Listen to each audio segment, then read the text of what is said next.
musée de préhistoire de Terra Amata.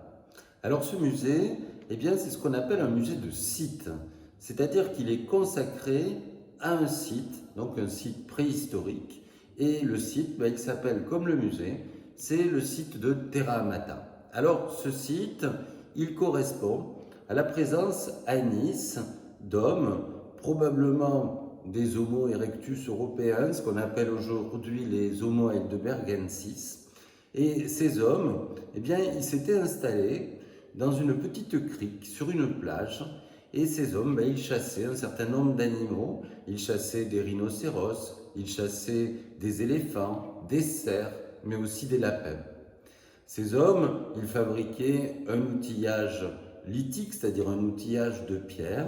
Ils fabriquaient des bifaces, qui faisaient partie de ce qu'on appelle la culture acheuléenne. Ils fabriquaient des outils sur galets, qu'on appelle les choppers ou les chopping tools, selon qu'ils sont taillés sur une ou sur les deux faces.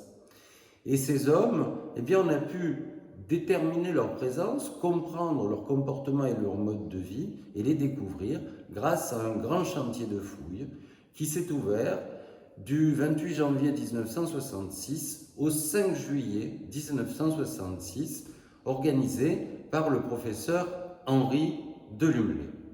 Et le résultat de ces fouilles a pu montrer qu'on a notamment trouvé à Terra Amata des traces de foyers extrêmement anciennes qui témoignent parmi les plus anciens foyers aménagés de l'histoire de l'humanité.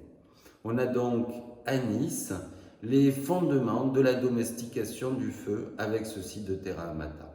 C'est pour cette raison que la ville de Nice a souhaité construire un musée à l'emplacement même de la découverte du site de Terra Amata, et c'est le musée que je vous invite à visiter, le musée de préhistoire de Terra Amata.